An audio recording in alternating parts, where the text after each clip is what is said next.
Hey, everybody. Super excited to be hosting another episode of Groundwork TV. And we've got a great conversation in front of us. You'll be seeing me a bit more over this stretch as we dive into what a government shutdown means for local communities across the country and hopefully getting out of this thing sometime soon. I think as you all know, I'm Joe. I'm founder of Groundwork Project, and I'm here with Anisha Hardy from Alabama Values Progress, which is a member of the Groundwork Organizing Network. Anisha, it is really great to see you. Thank you for coming back for another episode together. I always love chatting with you, and I always learn something from the conversation. So I don't know about that, but nevertheless, I love it, and thank you. Tell us a little bit about who you are and remind folks about what Alabama Values Progress does. Yeah, so Anisha Hardy, Executive Director for Alabama Values Progress, and we are a grassroots, nonpartisan media advocacy organization based right here in Alabama that uses narrative, culture, and strategy to build what we call a stronger and more representative democracy in Alabama and the Deep South. Our work is about shifting public understanding and holding systems accountable. And that means lifting up the lived experiences of Black, Brown, immigrant, LGBTQ+, and low-income communities across the state and the region. And we do this through what we call liberatory narrative frameworks, messaging work, right? And initiatives that centers the truth and not just political convenience. And I know we're going to talk a little bit about what's happening today, Joe, but especially in a time, we do this work, especially in a time when grounding our work in the historical context and power analysis is being banned and silenced and distorted. And I strongly believe that when we don't name the harm directly, we can't uproot it and we can't be free. So I'm going to bite on that one a little bit and walk me through that. Just tell me a little bit more about that. A little bit more about what? You just said you wanted to name the harm, and you're saying yes. Yes, name the harm. We can talk about the shutdown. Yeah. This is not just go for it. Please. Yeah, no. So this is not just about, I want to name that the shutdown is not just about partisan gridlock. This is not by accident. Alabama and the Deep South are home to the highest concentration of marginalized communities in the country. We can look it up. That means when the federal government shuts down, the pain falls the fastest and the hardest on our folks. In Alabama alone, we have approximately 800,000 people that are relying on SNAP, nearly 1 million depend on Medicaid. And as I'm having conversations with folks, they're like, whoa, this is going to hit everyone, no matter what side of the aisle you're on. The federal workers that are being furloughed, the WIC clinics that are hanging in the balance by a thread. And I think this is a state where many families are already just getting by. And now those resources are now being threatened. And this is being stalled by what I call political games. And so we have to name like what this is. We also have to tell people like the deeper truth here, that this isn't just about budget negotiations or even about, sometimes it's not even really about healthcare. That's a narrative that's out there. This is about a long legacy of divestment and control. Throughout history, when the federal government has pulled back or shut down its operations, it has been poor working class communities, Black and Brown communities who feel it the most. If we look at from the Reconstruction era to the Reagan era budget cuts to today's shutdown, there's a clear pattern of weaponizing public policy against those already pushing to the margins. Today's shutdown really mirrors that, whether it's federal support, like the central programs that I named, right, hanging in the limbo. If we look at, I mentioned the Reagan era cuts. I don't think people realize when that happened, they slashed social programs and they used racially coded language like welfare queen, right? Or scapegoated poor communities to justify this disinvestment in Black and in poor communities. And I think those same dog whistles politics is alive today. So, Anisha, with the shutdown narratives, blaming low-income aid recipients and the systemic failures that exist. And so I want to name that each time this shutdown happens, it is the most vulnerable communities that are impacted. I do want to name that just as during these eras, I mentioned Reconstruction era, right? Like that we had when the shutdown targeted the newly freed Black people, right? To move back resources. We now hear leaders like President Trump, and I use the word leader lightly, that is publicly saying that this shutdown, they're going to cut Democratic programs. Like a phrase that's often coded for community-based and equity-driven initiatives. If we think about the programs that they could be shutting down and gutting that serve some of the most vulnerable communities in our country. He said, and it's quoted, he said, we're being able to do things that we were unable to do before. So we're closing up programs that he said Democrat programs. Like we're going to keep the Republican programs that we wanted to close up or that we never wanted to happen in the first place. And now we're closing them up, literally closing them up. And so when we talk about this shutdown, we have to really place it in the historical context. It's the same playbook, which is to consolidate power, to restrict resources, and then point the blame anywhere but where it belongs. And we also need to push back on the most harmful myth that is circulating right now around this shutdown, which is that Democrats are keeping the government closed because they want to give health care to undocumented immigrants. And that is just simply not true. That's not true. The debate is about extending Affordable Care Act subsidies for millions, both of low-income Americans who identify Democrat and Republican, right? Americans who already qualify for the coverage. Not expanding Medicaid to undocumented people. This is a false narrative and is being used as a dog whistle to stir up division and fear. And especially in the South, where immigration and race are often politicized to distract from the real issues. These far-right leaders and extremist leaders, I'm gonna call them that, are blocking policies that will make healthcare more affordable for everyone, period. And I'll say this, and we can move on because I'll stay here all day, but I really want to encourage people to get out of their echo chamber and look at what's really happening here before it's too late. This is not a football game, folks, where you're rooting for your team to win by running up score or proving the other side wrong. This is about people's lives, their livelihoods, and their future hanging in the balance. This should not be a partisan issue. It just should not be a partisan issue. And Nisha, why in your mind is it that people end up interpreting that way? And obviously I get somebody who lived through and worked through a number of shutdowns, right? I get the messaging that comes from a Republican in office saying it's a Democrat, President Trump saying it's Democrats' fault. But it shouldn't be a partisan issue, right? As you said, there's communities across Alabama, black and white, poor, obviously more than rich, that are going to be impacted from this. Although there's plenty of wealthy professors at University of Alabama that have fancy degrees from fancy places that we're getting their studies that just got cut, right? And there's cuts that are perpetuating across an entire system. So what is in this for Republicans? You said this is not an accident. Peel back the layers of that strategy for me. Why are they doing this? Can we talk about the history we can go there, Joe. Yeah. We have to talk about the history of white supremacy and anti-Blackness and patriarchy in this country. We have to talk about how those things are interwoven in all of our social institutions. We have to talk about how this is not new. This is not a new playbook, right? We have to talk about how those same tactics are now being used to further marginalize other groups. So when I say anti-Black, those same and are being used to marginalize other groups. We can draw a direct parallel to the villainization of the immigrant community, the brown man, to the criminalization of the Black man in this country. Like what we're seeing happen in the immigrant community, some of the bills we're seeing, even with the weaponization of police, we can go back to the slave patrols, which is the foundation of what policing were when they first launched, when they first started them. So I know we like to think that we've moved on as a country. And I know it's really uncomfortable when we talk about race, but we have to talk about these things because race is the fault line. It's the lie that a lot of this stuff was built on. And so when we talk about people that are in power right now, that are upholding a certain ideology that is divisive and fueled with hate and fueled with maintaining a certain racial and class hierarchy, we have to name those things. And that's what I meant by we don't start naming this, and we don't start giving people a power analysis and connecting the historical dots for them, then they're going to think that this is just dropping out of the sky and this is something new. And then they're going to fall. Make that concrete for me, though. And I think I got it. Make it concrete for folks that are watching this.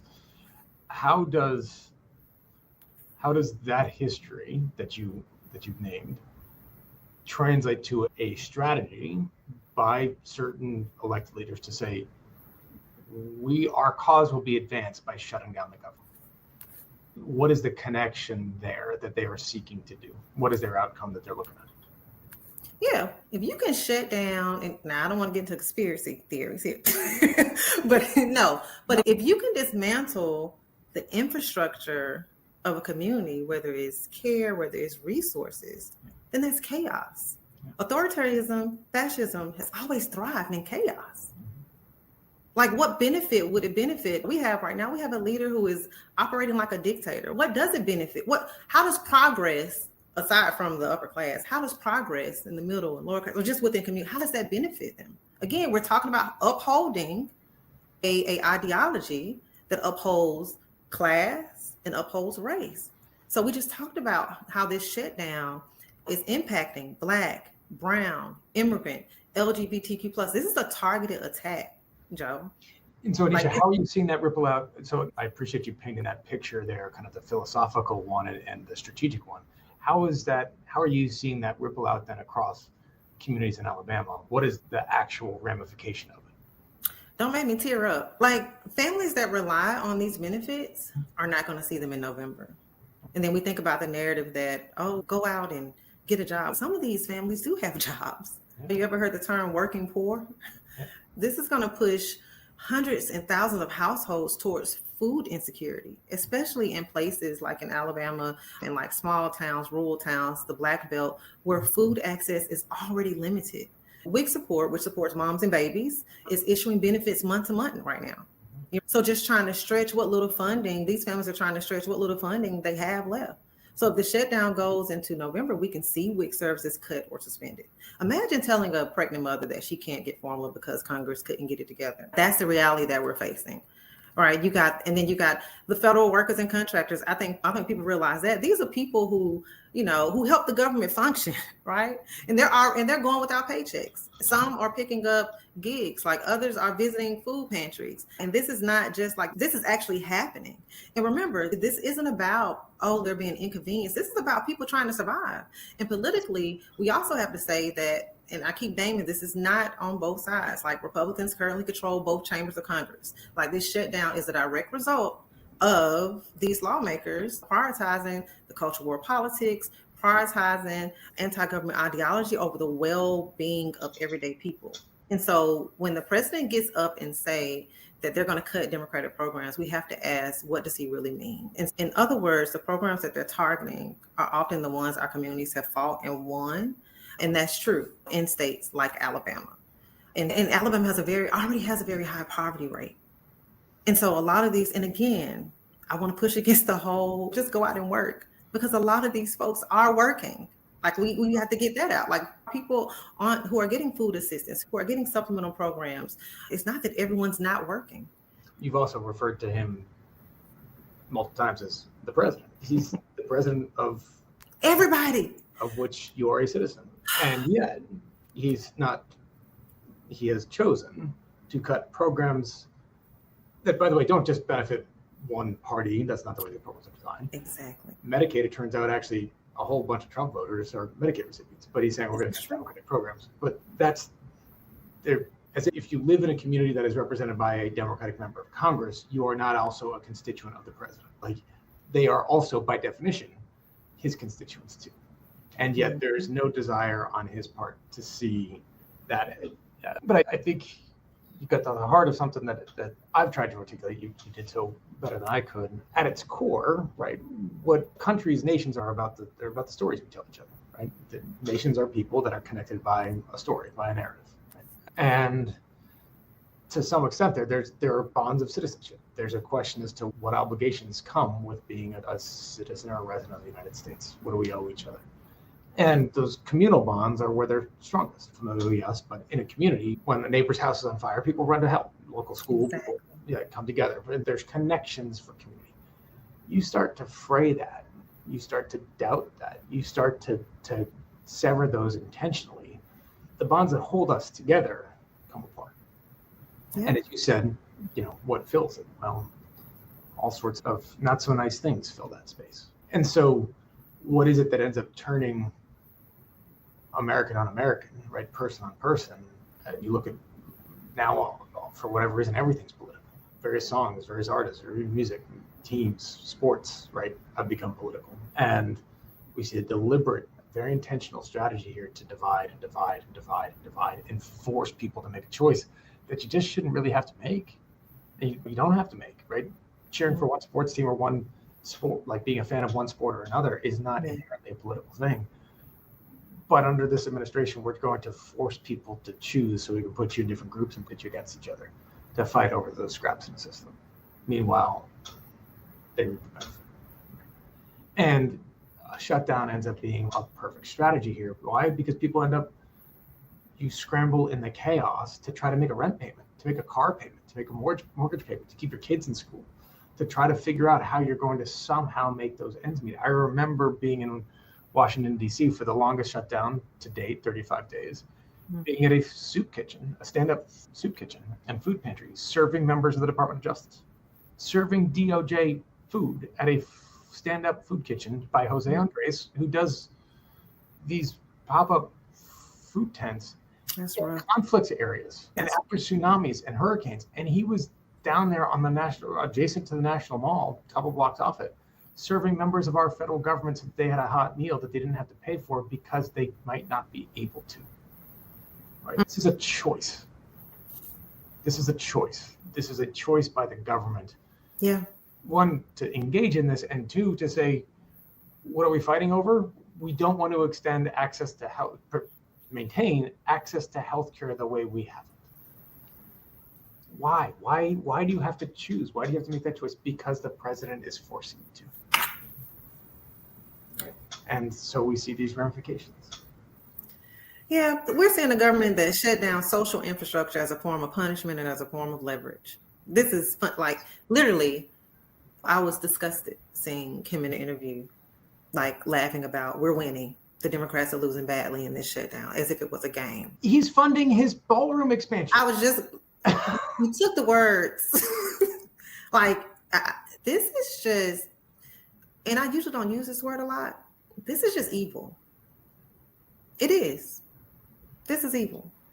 The harm, this is the position that he holds, the power that he holds, and this is what he chooses to do with it. And I know it feels doom and gloom. So I want to encourage everyone to build together, to share together, and hold each other up during this time. And not because the state or federal government is failing us. The reason I put state in there because we have these deep red states that are just, that's another discussion. But what we're talking about, the federal government right now is failing us. This administration is failing us. And when I say us, I'm not talking whether you identify as Republican or Democrat or independent or you don't even know yet. The government is failing us. It's failing both sides right now. And so I'm encouraging everyone to really build together because the communities who are being hit the hardest were never supposed to be this government's priority. And I say that. I'm being honest when I say that. That's what I mean by naming it. But here we are. I'm hearing you talk about the togetherness, the community that wasn't supposed to exist. We can't forget this democracy that we're fighting for was always built for white landowning men. But America has grown into this. So when people hear the term multicultural democracy, I think it's possible because we've grown to be together, to love each other, to move together, to fight together. We're seeing it happening now. And so I was going to say, what keeps you hopeful? Let us wrap on some good news. What keeps you hopeful? Yes, that's what keeps me hopeful is that we have always known how to survive. And I think, and what keeps me hopeful is seeing people, in spite of all of this that is happening, I'm seeing, especially in the South, I can talk about in true Southern organizing fashion, we're seeing communities respond to this the way that we've always had, with care, with courage, with each other across Alabama and in like the South. Like organizations are setting up and sustaining mutual aid networks to fill some of these gaps, to hold our people through this storm. That it makes me think about back in the 60s when people set up these self-determination networks, right? Whether it's free breakfast and food and healthcare and making sure that families were okay. And that gives me hope that we're seeing this. I really do think that this administration probably thought people were going to start fighting each other and hating each other and being divided immediately. But actually people are coming together and standing together. And I think history has shown us that is how we win, when we come together. And so that's what gives me hope. Amen. Anisha, thank you. Wait, really quickly. Are we wrapping, Joe? I was, but if you got more. No, because I did want to talk about the narrative piece because we did have resources. And I know that was one of the questions. I think it was like question 4 or something. It wasn't like you were going so good. I didn't want to take you off. Or maybe we can add in the narrative bit. Come on. Maybe we can go to question 5. Any final thoughts, maybe? Because that was actually, I forgot about that because I was like, I need to mention these tools. Add in the narrative piece. Okay. Is. And I also I mentioned this earlier about the dominant narrative right now, because I always say that who controls the narrative controls the power. And there is a dominant narrative out there that this is just partisan gridlock. Or worse, some people say this is just normal. This is how it goes. And that language really hides the harm and it hides who's responsible. And so we're naming this for what it is. This is a manufactured crisis by extremist politicians who are more committed to their ideology than the people. And we really have to bring at AVP, we're really about naming this. And we're finding ways to bring political education into the conversation and really highlighting how shutdowns have been used for generations as tools to undermine programs that help poor people, working people, and that this isn't new. And our role as a media advocacy organization is to reframe the conversation, that this isn't just about dysfunction, that it is deliberate harm. And we recently launched our liberatory narrative briefs around these type of political moments to really help movement workers and community members and policy folks really grapple with this moment and talk about it in a way that validates the lived experiences of communities that are directly impacted. I'm encouraging folks to visit our website at alabamavaluesprogress.org to download the latest brief on the government shutdown. It also has some cool graphics, social media graphics, if you want to post and share with your communities. But these briefs are important. I encourage people to sign up for future briefs because how we talk about these moments really determines whether people feel empowered or disillusioned. That's the important part. That is why narrative is so important. I want to say that again. How we talk about these moments, right, determines whether people feel empowered or whether they feel disillusioned. And it really shapes how we move, how we organize, and how we build the collective power that we need for real change. And I want to say that everything's going to be all right. And I really say that. I'm not just saying it because I'm trying to make myself feel good, but I do believe that everything's going to be all right as long as we stick together and build together.